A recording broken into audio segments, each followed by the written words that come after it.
que eu não sei como que ele é chamado, mas eu chamo ele de plágio clássico específico, que é aquela base que o aluno chega assim e fala, existem milhões de estudantes que usam financiamento estudantil.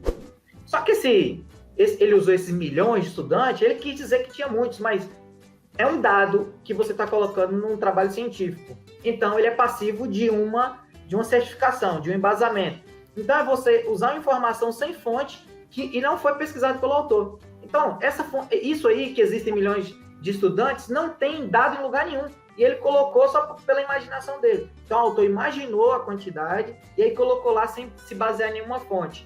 Então, se você coloca uma informação e você não se baseia em nenhuma fonte, por exemplo, o YouTube é a maior plataforma de vídeos da internet. Um exemplo, vamos supor que você fale isso no CC, escreva isso no seu TCC. Mas onde está escrito, onde foi publicada essa informação que é a maior? Então, você tem que se certificar. Não pode só imaginar e colocar lá uma informação no seu TCC, porque esse é um chamado clássico específico, que está especificamente falando de uma coisa sem fonte nenhuma.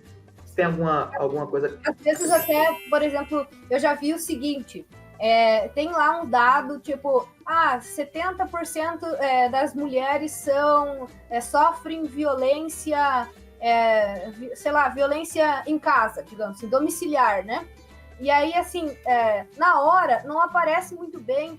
A pessoa estudou lá, daí passou aquilo e já não sabe mais onde é que tá a referência. E aí ela pensa assim, é mais ou menos entre... Eu não lembro agora se foi 72,5.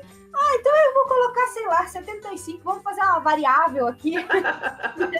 Não existe variável, gente. Vamos pegar a regra de Pareto, 80-20, né? Não. Tá perto de 80. Aqui, quando o pessoal vai... o número do Covid agora chegou perto de Foz do Iguaçu, né? Tá bem intenso o negócio aqui. Então, todos os dias, eles colocam o número e atualizam os números de pessoas que estão infectadas, né?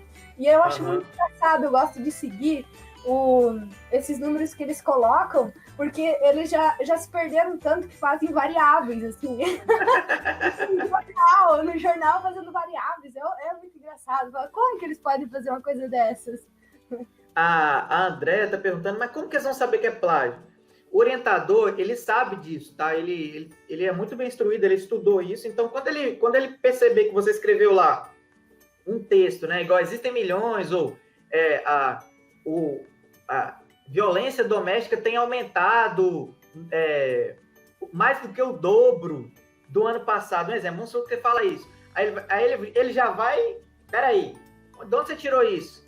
Entendeu? Então, assim, ele já vai saber que é plágio. O seu próprio orientador, a banca vai notificar você na hora, entendeu? Então, é interessante.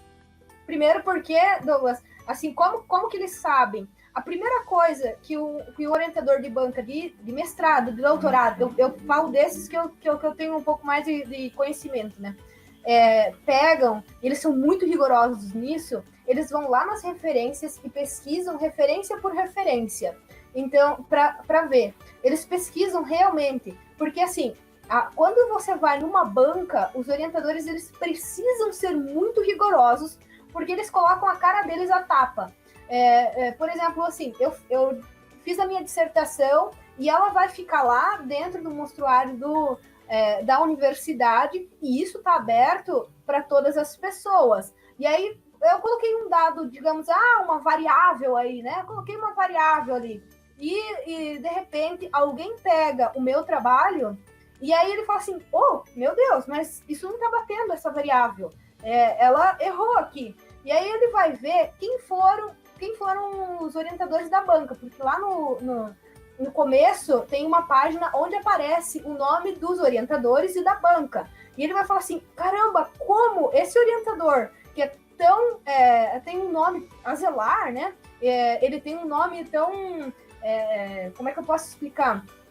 É um orientador que tem um nome já, tem vários artigos publicados, então, assim, ele é o cara. Como que esse cara foi deixar passar um trabalho desses, sabe? Então, e aí... Verdade. Todo o trabalho desse orientador. O orientador, o doutor da banca lá, ele estudou a vida inteira para formar um nome, para ele ser muito bem visto e conhecido dentro do meio acadêmico, e aí ele, do nada, assim, por causa de um orientando que ele não olhou direito, ele vai pôr o nome fora, por exemplo.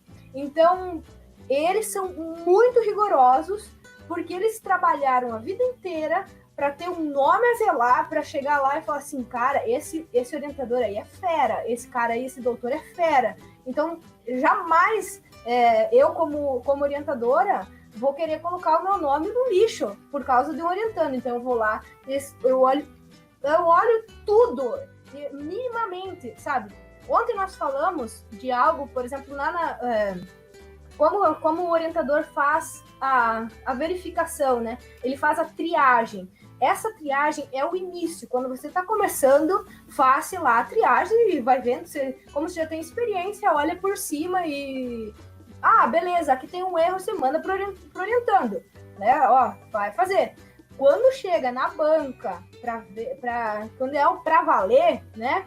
Quando é o pra valer, eles são muito rigorosos. E aí isso não passa. Daí, tipo, caiu no plágio.